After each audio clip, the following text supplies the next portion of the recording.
어머, 형님, 제가 깜빡하고 말씀 안 드렸네. 우리 가족 다 같이 방콕 휴가 왔어요. 수화기 너머로 들려오는 낯선 태국어 안내방송과 제 쌍은 알아서 차리라는 시어머니의 날카로운 타박, 그리고 명품 화장품이나 사가겠다는 남편의 뻔뻔한 목소리까지 텅 빈 시댁 거실에 홀로 남겨진 며느리 지연의 발밑으로 무거운 장바구니에서 빠져나온 제 수용 배가 대굴대굴 굴러갔습니다.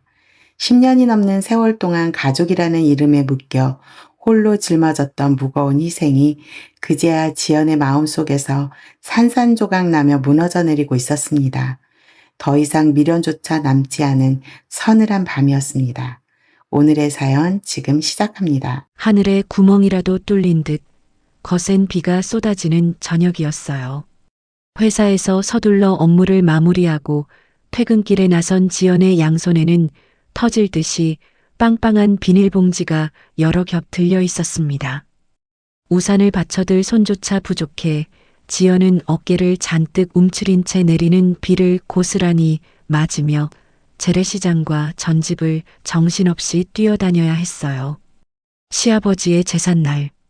매번 당신 아들의 퇴근 시간에 맞춰 제사를 지내야 한다며 저녁 8시를 고집하는 시어머니 덕분에 지연은 매년 이맘때면 전쟁 같은 하루를 보냈습니다. 종일 재무팀의 복잡한 결제 서류와 씨름하고 파김치가 되어 퇴근하면서도 시어머니의 깐깐한 기준을 맞추기 위해 쉴 틈 없이 발걸음을 재촉했어요.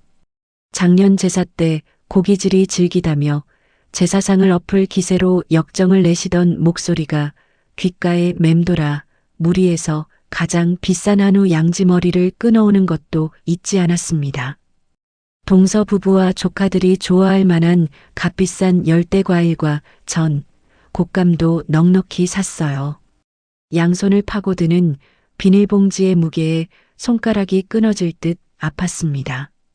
젖은 구두 안으로 차가운 빗물이 질척거렸지만 늦지 않게 도착해야 한다는 생각에 지연은 숨을 헐떡이며 시댁 아파트 현관문 앞에 섰어요.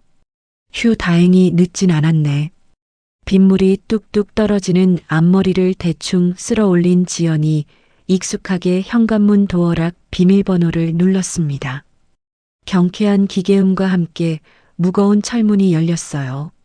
그런데 문을 열고 들어선 지연은 흠칫 걸음을 멈출 수밖에 없었습니다. 어머니, 저 왔어요. 비가 너무 많이 와서 차가 좀 막혀. 인사말은 끝을 맺지 못하고 허공에 흩어졌어요. 집안은 칠흑같이 어두웠습니다. 전등 하나 켜져 있지 않은 거실은 사람의 온기라고는 전혀 느껴지지 않을 만큼 싸늘했어요. 항상 텔레비전 소리나 동선의 아이들이 뛰어다니는 소리로 시끌벅적해야 할 집안이 묘지처럼 고요했습니다. 순간 불길한 예감이 지연의 목덜미를 스치고 지나갔어요. 가족 중 누군가 크게 다쳐서 급하게 응급실이라도 간 것은 아닐까 덜컥 겁이 났습니다. 철렁 내려앉는 가슴을 부여잡고 지연은 무거운 짐을 현관 바닥에 내팽개치다시피 내려놓은 뒤 서둘러 휴대폰을 꺼내 들었어요. 비에 젖어 덜덜 떨리는 손으로 가장 먼저 시어머니의 번호를 눌렀습니다. 전원이 꺼져 있어 소리샘으로 연결됩니다. 뭐지? 왜 전화기가 다 꺼져 있지? 당황한 지연이 이번에는 남편의 번호를 눌렀어요. 그러나 남편의 휴대폰 역시 전원이 꺼져 있다는 무심한 기계음만 반복될 뿐이었습니다. 어둠 속에 우두커니 선 지연의 심장 박동이 불규칙하게 뛰기 시작했어요. 식은땀인지 빗물인지 모를 물방울이 창백해진 얼굴 위로 쉴 새 없이 흘러내렸습니다. 마지막으로 지연은 동서의 번호를 찾았어요. 신호음이 길게 이어졌습니다. 제발 받아라, 제발 무슨 일만 없게 해달라고 지연이 입술을 깨물며 발을 구르던 그때였어요. 마침내 딸깍하는 소리와 함께 전화가 연결되었습니다. 동서, 어디야? 어머니는? 그이는 같이 있어? 집에 아무도 없는데 무슨 일 생긴 거야? 지연이 숨 쉴 틈도 없이 다급하게 질문을 쏟아냈습니다. 그런데 스피커폰 모드로 켜둔 지연의 휴대폰 너머로 들려온 것은 동서의 다급한 목소리가 아니었어요. 알아들을 수 없는 낯선 언어, 태국어로 짐작되는 공항 안내 방송과 캐리어 바퀴가 대리석 바닥을 구르는 경쾌한 소리들이 먼저 텅 빈 거실의 정적을 깼습니다. 어머, 형님, 놀라셨어요? 동서의 목소리는 한없이 밝고 들떠 있었어요. 걱정이라고는 한 톨도 묻어나지 않는 특유의 과장되고 얄미운 콧소리였습니다. 동서, 지금 밖이야? 그 소음은 다 뭐야? 어머니랑 그이는? 아, 제가 깜빡하고 말씀을 안 드렸네. 우리 가족, 지금 다 같이 방콕 휴가 왔어요.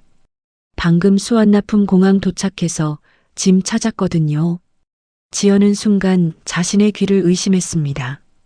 가슴을 짓누르던 걱정이 한순간에 차갑게 얼어붙는 기분이었어요. 뭐, 방콕? 오늘 아버님 제삿날이잖아. 다 같이 여행을 갔다고? 나한테는 한마디 말도 없이? 아이들은 친정 엄마한테 맡겨두고 이번엔 어른들끼리 제대로 쉬러 온 거예요. 형님도 매번 제사 준비하느라 힘드셨을 텐데 그냥 편하게 혼자 하시면 되잖아요. 지연의 목소리가 덜덜 떨리기 시작했습니다. 충격으로 말문이 막힌 지연의 귓가로 이번에는 수화기 너머에서 시어머니의 날카로운 목소리가 벼락처럼 끼어들었어요. 며느리 전화를 피하려고 자신의 전화기는 일부러 꺼두고 눈치 없는 동서의 옆에 붙어 있었던 것이 분명했습니다. 아, 제삿날 며느리가 제상 차려놓고 절하는 건 당연한 건데 무슨 전화질을 해대고 난리야. 어머니, 그게 무슨 말씀이세요? 저 빼고 다 같이 여행을 가셨다고요? 제사 비용도 저한테 다 떠넘기시더니요. 그래, 넌 직장 다닌답시고 허구한 날 바쁘다며? 우리끼리 좀 놀러 온 게 뭐 어때서 그래? 어차피 넌 상 차릴 돈 넉넉히 벌잖아. 잔말 말고 혼자 알아서 시장 봐서 아버지 제사나 정성껏 모셔라. 알겠어? 시어머니의 너무나도 당당한 적반하장 태도에 지연은 머릿속이 하얗게 비워지는 것 같았어요. 변명조차 할 수 없는 참담함에 숨이 턱 막혀왔습니다. 그때 뒤쪽에서 남편의 퉁명스러운 목소리까지 고스란히 들려왔어요. 아, 거참 사람 피곤하게 진짜. 당신이 알아서 지내면 되잖아. 나중에 한국 돌아갈 때 당신 카드로 명품 화장품이나 하나 사갈 테니까 그만 끊어.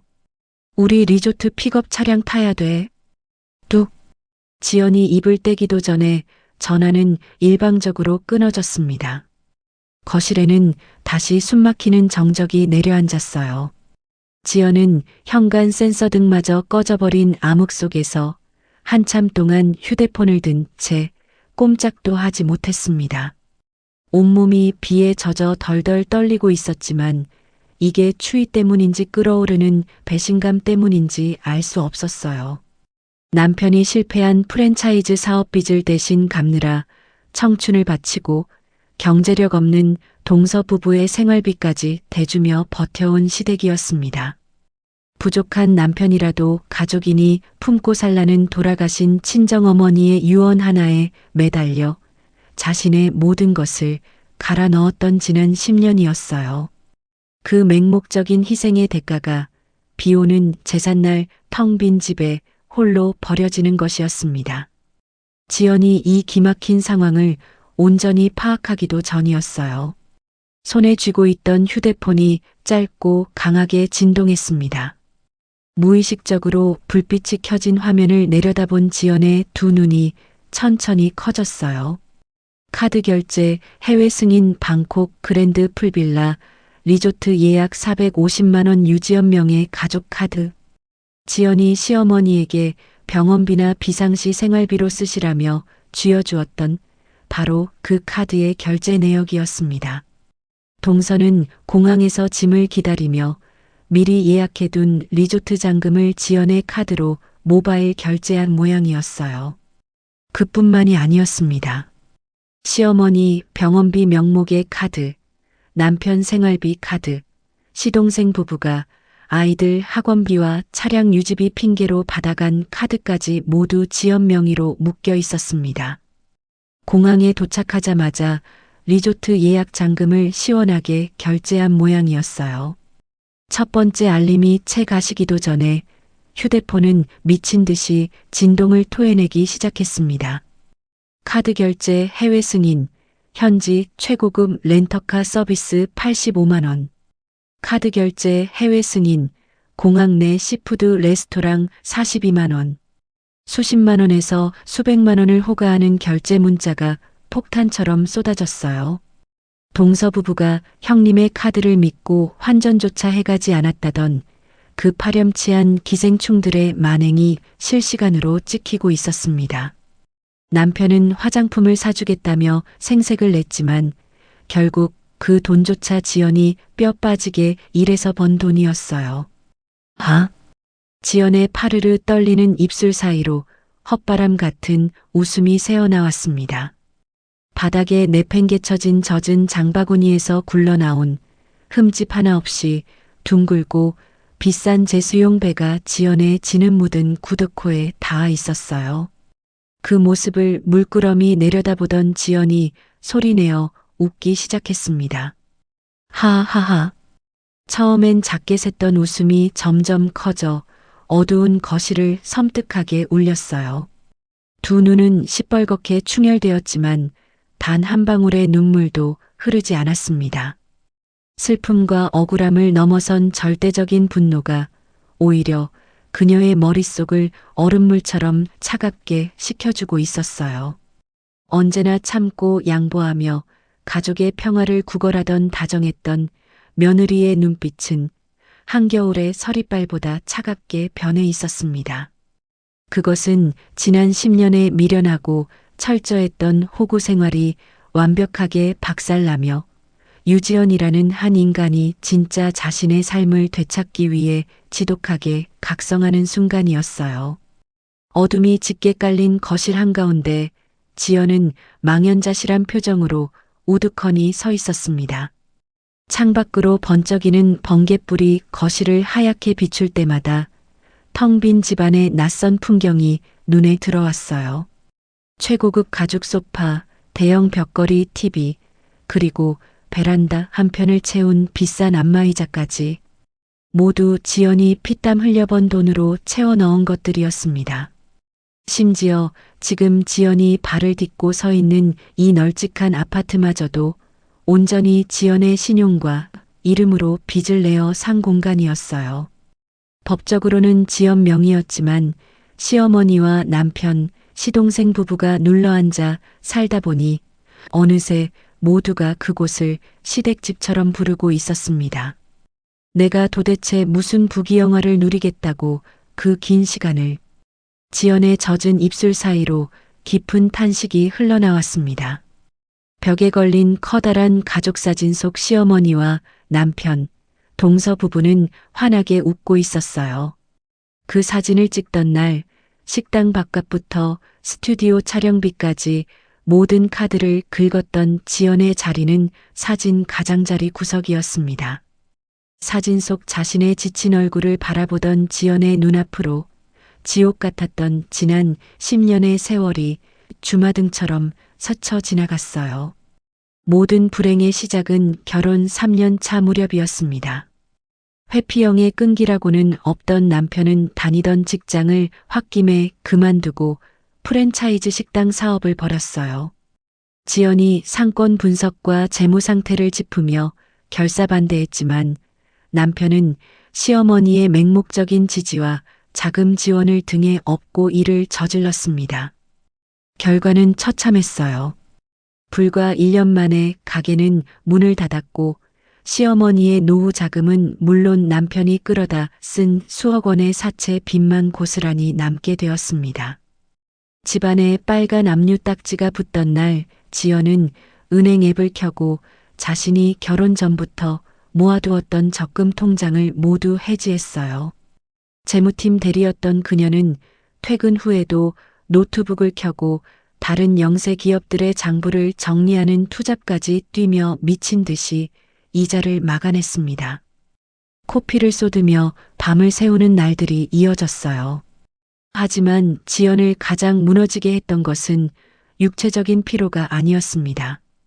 이게 다 내년기가 너무 세서 벌어진 일이다. 시어머니는 아들의 실패를 온전히 며느리의 탓으로 돌렸어요. 빚쟁이들에게 시달려 길거리에 나앉게 생긴 시댁 식구들을 위해 지연이 자신의 신용으로 대출을 받아 지금의 이 아파트를 구해주던 날이었습니다. 고맙다는 말은커녕 시어머니는 거실 바닥에 소금을 뿌려대며 지연을 향해 삿대질을 해댔어요. 남자가 바깥일을 하다 보면 운이 안 따라줘서 미끄러질 수도 있는 거지. 며느리가 돼서 남편 길을 살려주지는 못할 망정 매사 숫자나 들이밀며 따지고 드니 내 아들 앞길이 꽉꽉 막힌 거 아니냐?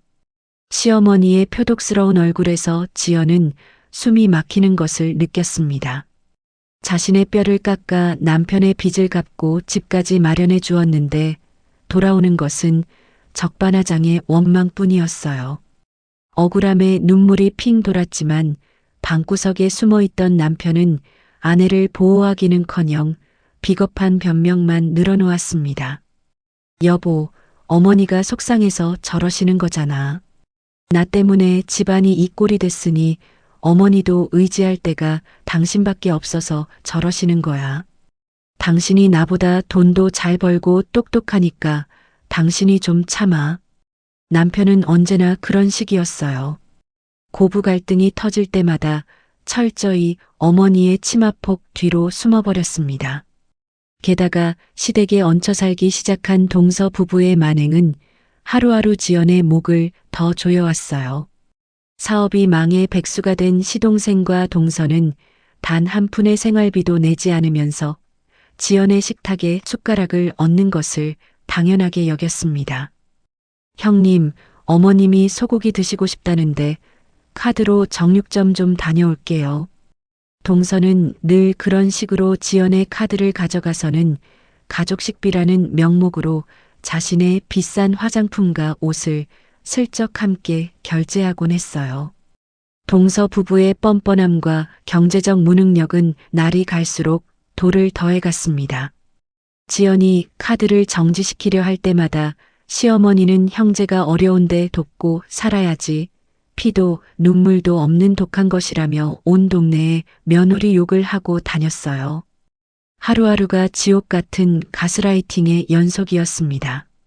그럼에도 불구하고 지연이 이 미친 집구석을 박차고 나가지 못한 단 하나의 이유가 있었어요.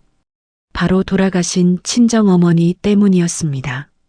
일찍 남편을 여의고 식당 주방 일을 하며 홀로 지연을 키워냈던 친정어머니. 어머니는 지연이 남편의 빚을 갚느라 고군분투하던 그해 겨울 췌장암 말기 판정을 받았습니다. 병원 특유의 소독약 냄새가 코를 찌르던 호스피스 병동의 밤을 지연은 아직도 생생하게 기억하고 있었어요. 항암 치료로 머리카락이 모두 빠진 채 앙상하게 마른 어머니는 지연의 두 손을 덜덜 떨리는 손으로 부여잡았습니다. 지연아, 내 예쁜 딸. 엄마가 곁에 오래 있어주지 못해서 미안해. 엄마, 제발 그런 소리 좀 하지 마. 내가 돈 더 벌어서 더 좋은 병원으로 모실게. 나 승진도 했잖아, 응?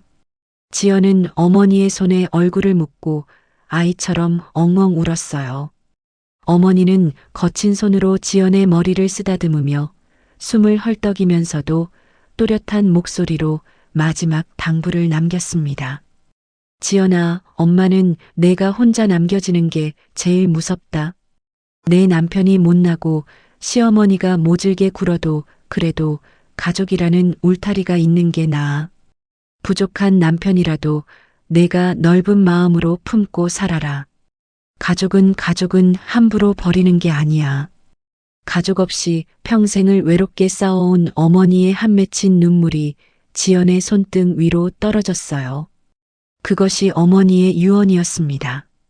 외동딸이 이혼녀라는 꼬리표를 달고 험한 세상을 혼자 살아갈까봐 두려웠던 늙고 병든 어머니의 간절한 소원이었어요.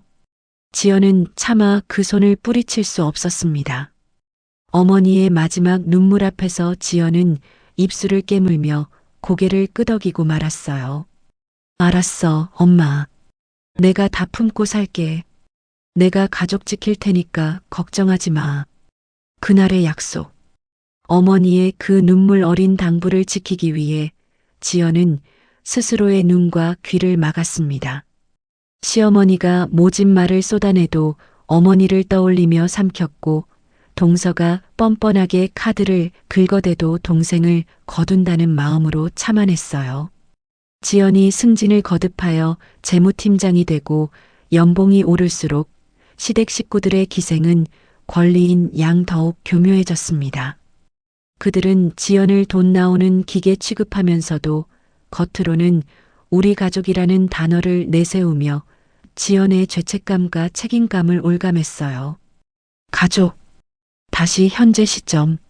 차가운 거실에 선 지연의 입술에서 비릿한 조소가 터져나왔습니다.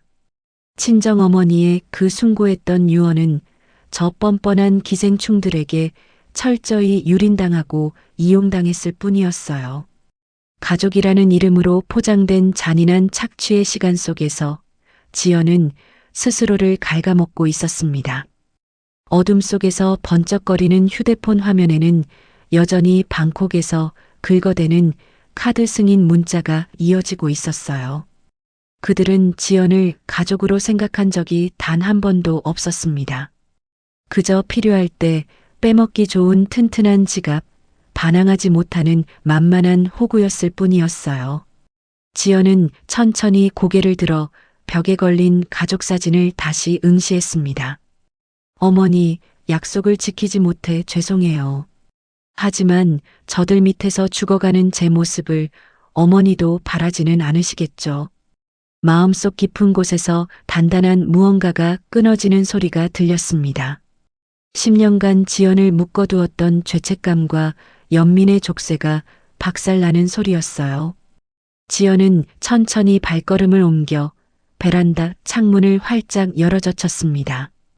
거친 비바람이 집안으로 몰아치며 지연의 뜨거운 뺨을 차갑게 식혀주었어요. 이제 더 이상 참는 며느리 유지연은 세상에 없었습니다. 열어젖힌 베란다 창문으로 들이치는 비바람을 맞으며 지연은 천천히 거실을 지나 안방으로 발걸음을 옮겼습니다. 방문을 열자마자 숨이 턱 막히는 난장판이 눈앞에 펼쳐졌어요. 얼마나 급하고 신나게 여행 가방을 싸댔는지 옷장문은 활짝 열려 있었고 남편이 입다 만바지와 셔츠들이 침대 위부터 바닥까지 어지럽게 널브러져 있었습니다. 화장대 위에는 시어머니가 지연의 화장품 파우치에서 훔쳐가듯 챙겨간 비싼 영양크림의 빈자리마저 휑하게 남아 있었어요. 그 아수라장이 된 방 한가운데 서서 지연은 최근 6개월 동안 벌어졌던 시댁 식구들의 기막힌 만행들을 하나씩 떠올렸습니다.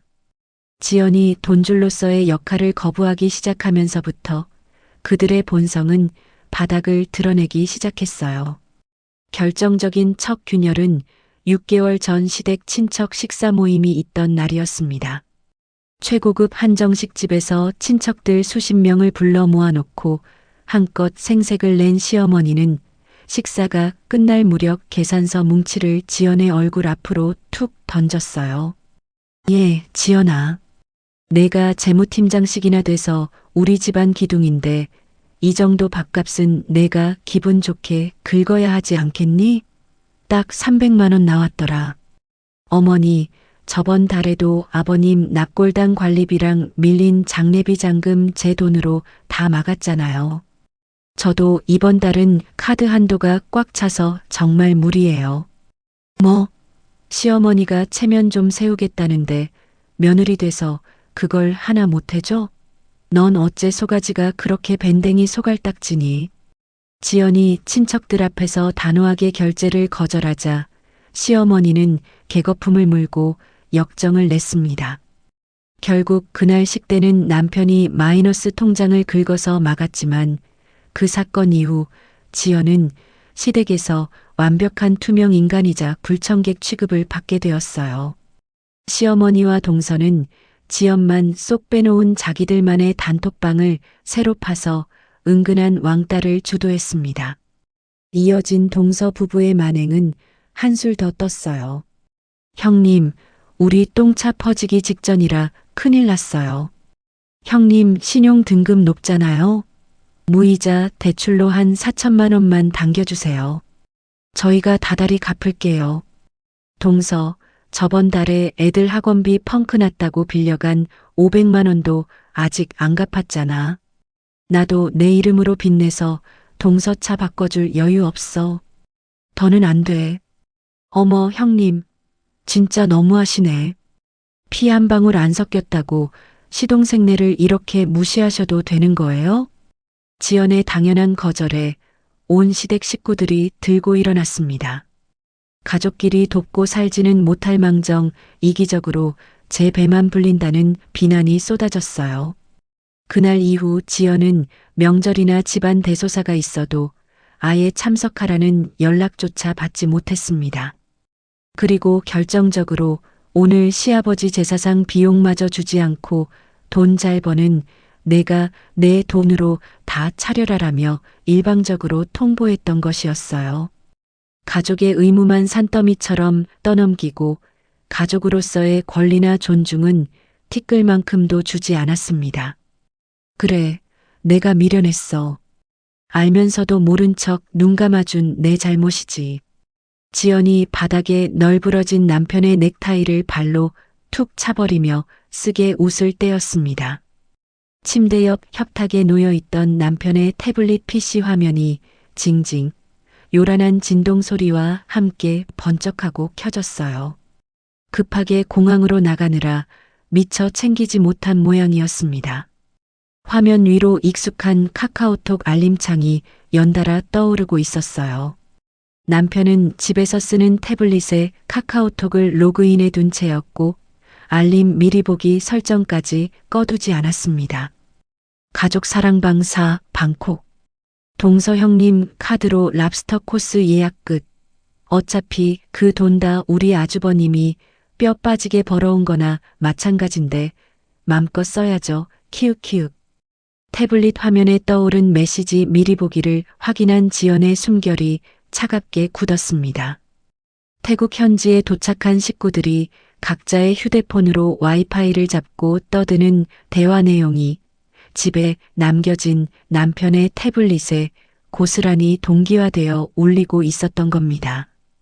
홀린 듯 침대 쪽으로 다가간 지연은 떨리는 손으로 태블릿 화면을 쓸어 올렸어요. 남편이 평소 집 현관문 비밀번호로 쓰던 4자리 숫자를 입력하자 잠금이 풀리며 카카오톡 대화창이 훤히 열렸습니다. 지연을 제외한 시어머니, 남편, 동서, 그리고 시동생까지 4명이 모인 톡방이었어요. 지연은 스크롤을 맨 위로 쭉 끌어올렸습니다. 놀랍게도 이 방콕 여행은 오늘 갑자기 결정된 것이 아니라 무려 2달 전부터 치밀하게 기획된 것이었어요. 시어머니, 이번 애비 제삿날 맞춰서 우리끼리 태국이나 다녀오자.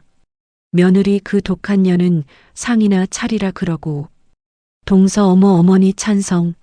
숙소는 무조건 5성급 풀빌라로 잡을게요. 비행기 표만 어머니가 결제해 주시면 가서 먹고 노는 건 다 형님 가족 카드로 긁으면 되니까 환전도 필요 없어요. 남편 그래, 재수씨. 카드 한도 넉넉하니까 알아서 좋은 데로 예약해놔. 걔는 어차피 나랑 절대 이혼 못해. 스크롤을 내리며 대화를 읽어내려가던 지연의 시선이 남편이 보낸 한 줄의 메시지 위에서 딱 멈춰 섰습니다. 동서 아주버님 짱. 근데 나중에 형님이 알면 난리치고 이혼하자고 하는 거 아니에요? 남편 걱정 마. 걔네 엄마 죽을 때 남긴 유언 때문에 걘 내 옆에 딱 붙어 있어야 돼. 불쌍하게 죽은 친정엄마 유언인데 걔가 어쩔 거야? 우리가 평생 안전한 호구 하나 꽉 잡은 거지 키읔키읔키읔. 지연의 손에서 스르륵 힘이 빠졌습니다. 돌아가신 친정 어머니의 그 처절했던 유언이 식구들을 하나로 품어달라던 그 눈물 어린 마지막 당부가 남편의 손가락 끝에서 조롱거리로 전락해 있었어요. 어머니의 죽음마저 자신들을 위한 안전장치로 여기며 낄낄대는 악마들의 대화창 앞에서 지연의 이성은 오히려 차갑게 내려앉았습니다. 심장이 얼음장처럼 차가워지며 더 이상 아무런 슬픔도 눈물도 나지 않았어요. 지연은 무표정한 얼굴로 태블릿을 내려놓고 남편이 평소 자물쇠로 잠가두던 서재 책상으로 향했습니다. 어차피 이판사판이었습니다. 묵직한 서류 가방 하나로 자물쇠를 거세게 내리치자 낡은 걸쇠가 툭 하고 부러졌어요. 지연이 서랍을 거칠게 열어젖힌 순간 그녀의 눈동자가 다시 한번 싸늘하게 빛났습니다. 서랍 안에는 남편이 그토록 꽁꽁 숨겨두었던 비밀이 적나라하게 흩어져 있었어요. 지연이 안방 금고 깊숙한 곳에 보관해 두었던 자신의 인감도장이 떡하니 굴러다니고 있었습니다. 그 옆으로는 지연 명의로 된 이 아파트의 등기권리증, 복사본, 지연의 신분증 사본, 최근 발급된 인감증명서, 그리고 이름만 들어도 알 법한 악명 높은 대부업체의 주택담보대출 신청서와 위임장까지 가지런히 놓여 있었어요. 미친 새끼. 지연의 입에서 짐승 같은 욕설이 튀어나왔습니다. 대출 신청서의 서명란에는 이미 지연의 이름이 남편의 조잡한 글씨로 위조되어 있었고 그 옆에는 훔쳐온 지연의 인감도장이 선명한 붉은색으로 쾅쾅 찍혀 있었어요. 위임장에도 지연이 쓴 적 없는 서명이 적혀 있었고 대부업체 담당자와 주고받은 문자에는 다음 날 오전 서류를 제출하겠다는 약속까지 남아 있었습니다. 아직 본인 확인 절차가 남아있기는 했지만 남편은 이미 서류 대부분을 위조해 대부업체 담당자와 제출 날짜까지 맞춰둔 상태였습니다. 방콕 여행으로 카드를 긁어대는 것을 넘어 아예 지연의 명의와 전 재산을 담보로 사채까지 끌어다 쓸 작정이었어요. 돈, 10년의 노동, 고인에 대한 마지막 존중, 그리고 그녀가 피땀으로 일궈낸 집까지. 모조리 강탈당할 위기임을 두 눈으로 확인한 지연은 천천히 붉은 인주가 묻은 자신의 인감도장을 손에 꽉 쥐었습니다. 더 이상 가족이라는 허울에 속아주지 않겠다는 결심이 섰어요. 그동안 꾹꾹 눌러 참아왔던 호구의 세월을 완벽하게 끝내고 저 기생충들의 숨통을 지능적으로 끊어놓을 차갑고 철저한 반격의 시간이 다가오고 있었습니다. 손에 쥐고 있던 인감도장의 붉은 인주가 채 마르기도 전이었습니다. 지연의 휴대폰 화면 위로 경쾌한 진동과 함께 동서의 SNS 세계심을 알림이 떴어요.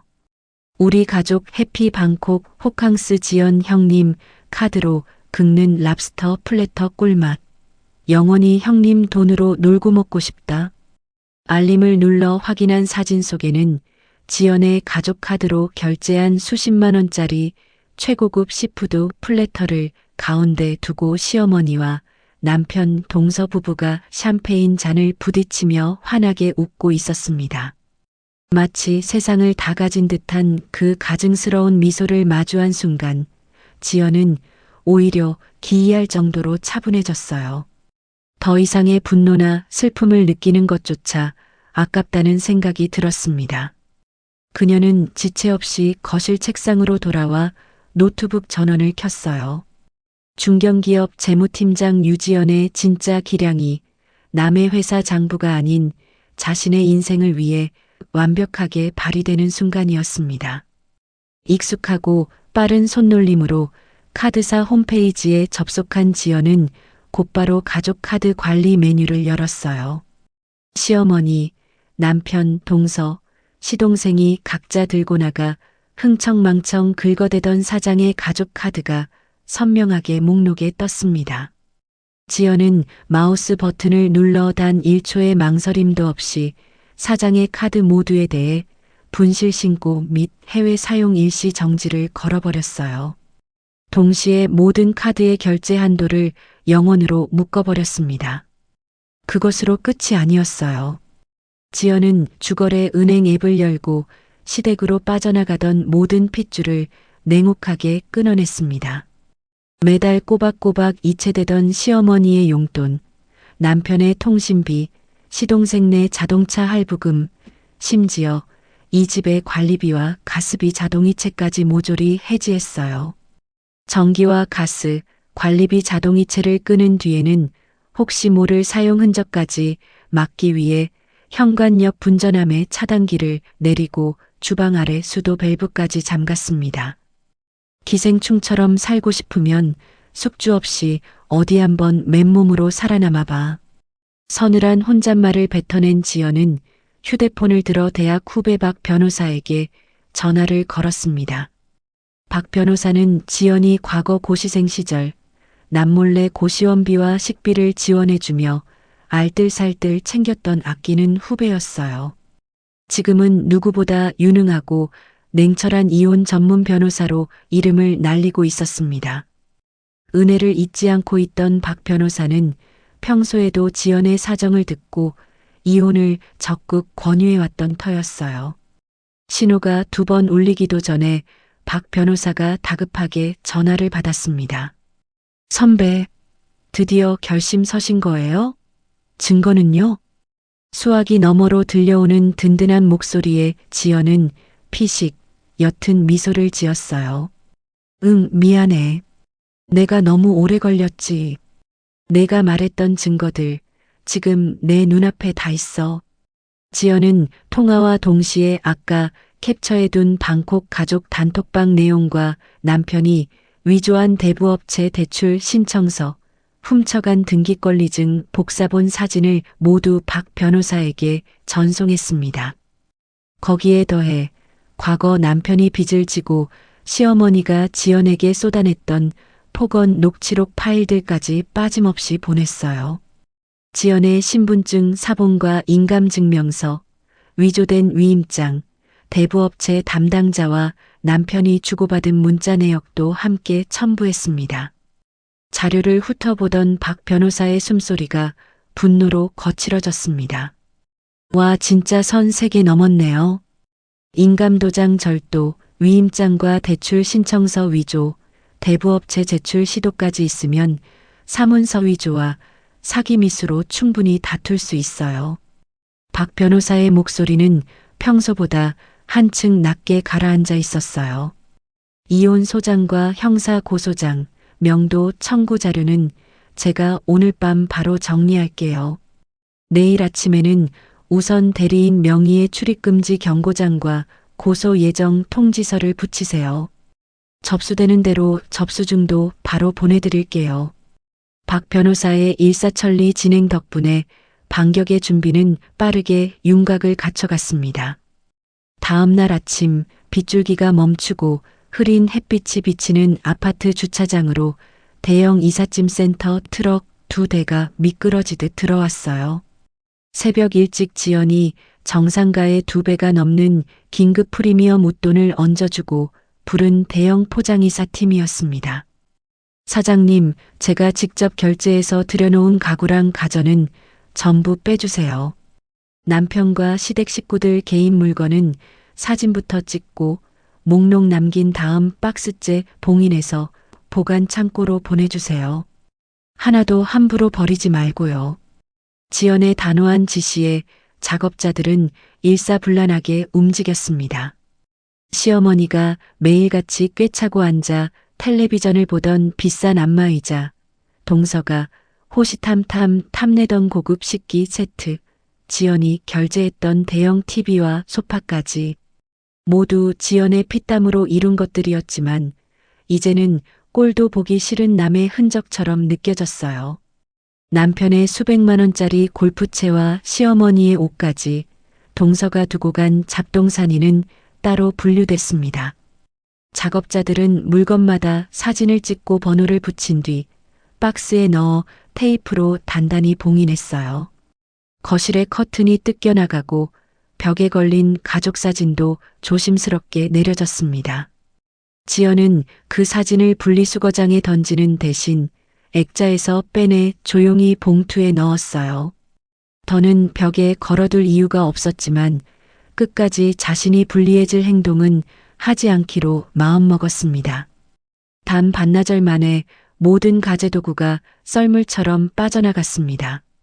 말소리마저 웅웅 울려 퍼지는 문자 그대로의 텅 빈 집이 완성되었어요. 먼지가 굴러다니는 텅 빈 거실 한가운데 선 지연은 잠시 숨을 골랐습니다. 전등 스위치를 눌러도 불은 켜지지 않았고 수도꼭지를 돌려도 물 한 방울 나오지 않았어요. 전기가스 자동이체는 이미 해지됐고 내부 차단기와 수도 밸브까지 잠겨 있었습니다. 모든 것을 확인한 지연은 현관문 도어락을 지문 인식이 되는 최고급형으로 교체하고 비밀번호를 완전히 바꿔버렸어요. 그리고 어젯밤 박 변호사가 보내준 서류들을 가방에서 꺼냈습니다.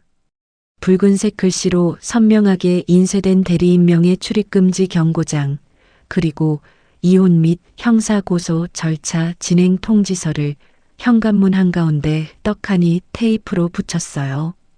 본 아파트는 유지연님 단독 명의의 부동산이며 대리인의 허가 없는 무단 침입 및 점유 시 형사 고발과 손해배상 청구가 진행될 수 있습니다.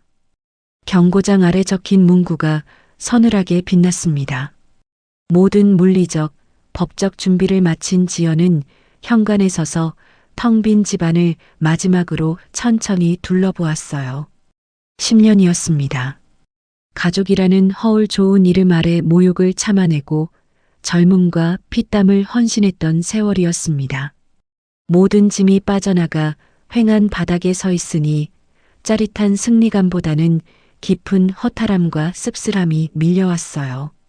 이기지도 못할 싸움이 아니라 애초에 가족이 아니었던 사람들과 무의미한 가족놀이를 하며 스스로를 갉아먹었던 과거의 자신이 너무나도 가엽게 느껴졌습니다. 지연은 미리 챙겨둔 작은 보스턴백과 함께 조심스럽게 겉옷 안에 품은 친정어머니의 영정사진을 내려다보았어요. 엄마, 나 이제 엄마가 억지로 참으라던 그 지긋지긋한 가족 버리려고. 아니, 애초에 내 가족이 아니었으니까 그냥 내 삶을 되찾는 거야. 사진 속 어머니는 여전히 인자한 얼굴로 묵묵부답이었습니다.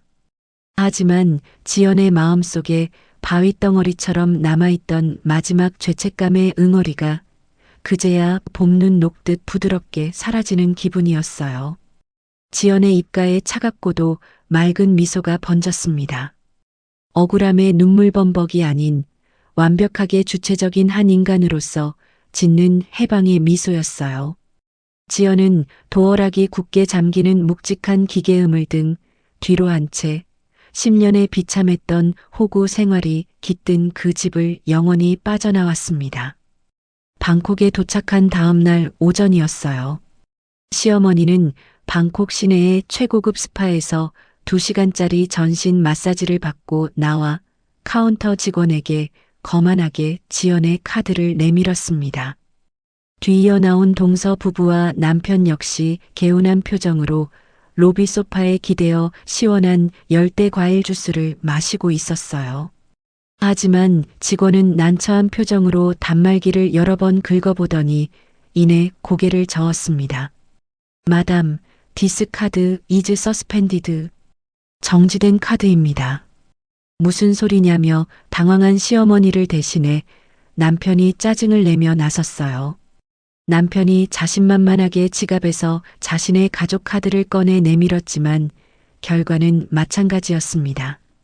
동서가 새파랗게 질린 얼굴로 자신이 들고 있던 지연명의 추가 카드를 긁어보았지만 역시나 결제 한도 초과 및 정지 상태였어요. 4장의 카드가 모조리 먹통이 된 것을 확인한 순간 가족들의 등줄기로 서늘한 식은 땀이 흘러내렸습니다. 불길한 징조는 거기서 끝이 아니었어요. 그날 오후로 예약해 두었던 초호화 요트 투어 업체에서 예약금 결제 실패로 취소되었다는 문자가 날아왔습니다. 저녁 식사를 위해 잡아두었던 최고급 시푸드 레스토랑, 심지어 묵고 있던 5성급 호텔의 룸서비스 비용까지 줄줄이 결제 거절 통보가 떨어졌어요. 순식간에 현금 한 푼 없이 방콕 길거리에 나앉게 된 시댁 식구들은 패닉에 빠졌습니다. 다급해진 남편이 구석으로 달려가 지연에게 수십 통의 전화를 걸었어요. 전원 꺼짐이 아니었습니다. 신호음은 한 번도 가지 않았고 곧바로 통화 연결이 되지 않는다는 안내음만 반복됐습니다. 지연은 이미 그들의 번호를 모두 차단하고 새 번호로 갈아탄 뒤였어요. 이 독한 년이 기어이 사고를 쳤네. 당장 전화 연결해. 시어머니가 길바닥에서 펄펄 뛰며 악을 썼습니다. 타지에서 무일푼 거지가 되자 그토록 끈끈했던 그들의 가족에는 산산조각이 났어요. 동서는 어머니가 제사상 안 차린다고 긁어부스럼을 만들어서 이 사단이 난 거 아니냐며 대들었고, 남편은 시동생의 멱살을 잡으며 내놈 부부가 하도 카드를 긁어대서 정지 먹은 거다라며 서로를 물어뜯기 시작했습니다. 방콕 한복판에서 한국어로 서로 쌍욕을 하며 싸우는 총극이 벌어졌어요. 결국 그들은 현지 영사관에서 한국 지인에게 연락할 방법을 안내받고 굴욕적으로 돈을 빌려야 했습니다. 한국 지인에게 간신히 항공권 값과 최소한의 교통비를 송금받은 그들은 출국할 때의 기세등등했던 모습은 온데간데 없이 초췌한 거짓골이 되어 귀국길에 올랐어요. 공항에 도착해서도 택시 탈 돈조차 빠듯해 무거운 캐리어를 질질 끌며 지하철을 2번이나 갈아타야 했습니다. 기진맥진한 몸을 이끌고 익숙한 아파트 현관 앞에 도착했을 때는 이미 자정이 가까운 시간이었어요. 남편이 덜덜 떨리는 손으로 도어락 비밀번호를 눌렀습니다. 삑삑, 등록되지 않은 번호입니다. 에러음이 차갑게 울렸습니다. 몇 번을 다시 눌러도 문은 열리지 않았어요. 그제야 남편과 시어머니의 시선이 굳게 닫힌 현관문 한가운데 붙어있는 거대한 경고장에 머물렀습니다. 본 아파트는 유지연님 단독 명의의 부동산이며 대리인의 허가 없는 무단 침입 및 점유 시 형사 고발과 손해배상 청구가 진행될 수 있습니다. 이게 무슨 소리야? 내 집인데 누가 출입을 금지해? 남편이 기겁하며 문을 발로 걷어차고 미친 듯이 소란을 피우기 시작했습니다. 동서와 시어머니도 바닥에 주저앉아 대성통곡을 했어요. 야밤에 현관문을 발로 차고 고함을 지르는 난동이 이어지자 관리사무소 직원과 신고를 받은 경찰이 출동해 그들을 제지했습니다. 그리고 소식을 듣고 도착한 박 변호사가 서늘한 얼굴로 경찰과 함께 1층 로비에 나타났어요. 유지연 씨 대리인입니다. 서류는 똑똑히 보셨습니까? 박 변호사의 등장에 남편이 득달같이 달려들었습니다. 하지만 박 변호사는 눈 하나 깜짝하지 않고 빳빳한 서류 뭉치를 남편의 가슴팍에 내밀었어요. 법적으로 이 집은 유지연 씨 단독 명의입니다. 지금까지 살았다고 해서 소유권이 생기는 건 아닙니다. 남편의 얼굴이 삽시간에 새하얗게 질렸습니다. 박 변호사는 차가운 눈빛으로 말을 이었어요. 유지연 씨 명의의 위임장과 대출 신청서를 위조해 사채 대출을 시도한 정황은 이미 고소장에 포함됐습니다. 인감도장 절도, 사문서 위조, 사기 미수까지 모두 다툴 예정입니다. 말도 안 돼. 지연이가 나한테 어떻게 그러는데. 남편이 발악하자 박 변호사는 더 차갑게 받아쳤습니다. 아파트 안에 있던 유지연 씨 소유의 집기류는 모두 반출됐고 타인의 개인 물품은 사진 목록과 함께 보관소에 맡겨졌습니다. 현재 전기가스 자동이체는 해지됐고 내부 차단기와 수도 밸브까지 잠긴 완전한 공가 상태입니다. 관리소장의 협조로 도어락이 한 번 열렸어요.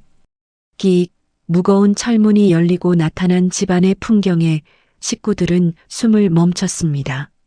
먼지 하나 남지 않고 텅 빈 거실. 가구도 가전제품도 심지어 전구에 불빛 하나 들어오지 않는 완벽한 암흑천지였어요. 10년 동안 자신들이 누려왔던 그 안락한 둥지가 지연의 희생이 빠져나가자마자 아무것도 아닌 콘크리트 박스로 전락해버린 것을 두 눈으로 확인한 순간이었습니다. 지연 씨의 돈과 능력이 없으면 단 하루도 사람 구실 못하는 분들이 가족이라는 이름으로 참 잔인하셨네요. 법정에서 뵙겠습니다. 박 변호사가 차갑게 돌아서자 남편은 다리에 힘이 풀려 주저앉았습니다. 시어머니는 그제야 자신이 얼마나 미련한 짓을 저질렀는지 깨닫고 가슴을 치며 오열했어요. 아스팔트 바닥에 주저앉은 채 비를 맞으며 남편과 동서가 서로 내 탓이라며 멱살을 잡고 나뒹구는 풍경은 처참하기 그지없었습니다. 철저히 기생해서 살아온 자들의 비참한 말로였어요. 같은 시간 창밖으로 한강의 야경이 고요하게 내려다 보이는 지연의 새로운 오피스텔이었습니다. 따뜻한 조명이 켜진 아늑한 거실 테이블 위에는 은은한 커피 향이 피어오르고 있었어요.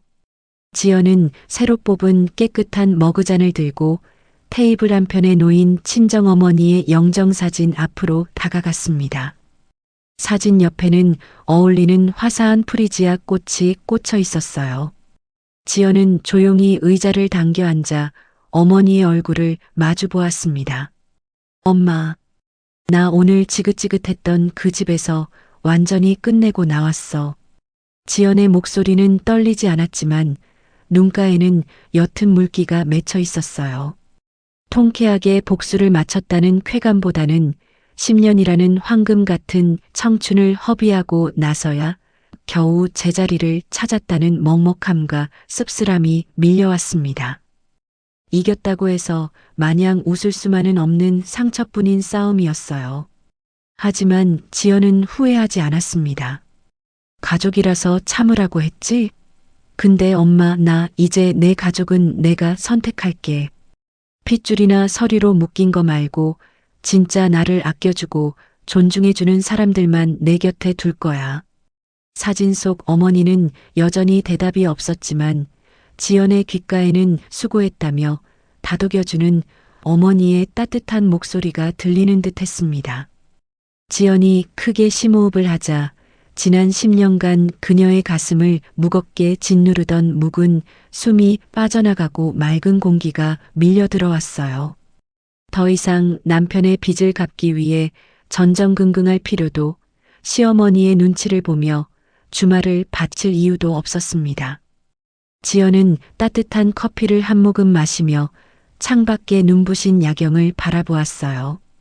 완벽하게 잃어버렸던 자신의 삶을 되찾은 그녀의 얼굴 위로 비로소 맑고 단단한 미소가 번지고 있었습니다. 가족이라는 이름은 때로는 따뜻한 울타리가 되지만 어떤 이에게는 평생을 옭아매는 잔인한 족쇄가 되기도 합니다.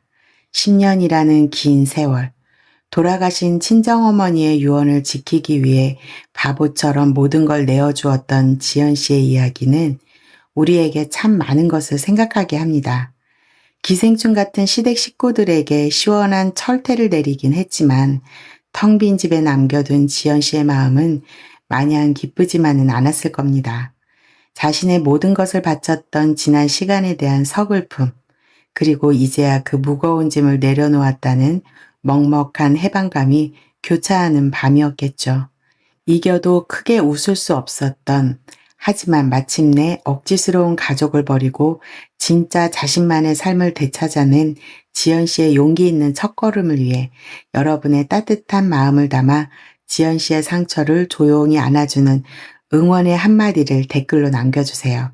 여러분의 댓글 하나가 큰 위로가 될 것입니다. 오늘도 끝까지 함께 해주셔서 감사합니다. 항상 건강하시고 행복이 함께하길 바랍니다. 구독과 좋아요 버튼 꾹 눌러주시고 알림 설정도 켜주세요. 감사합니다.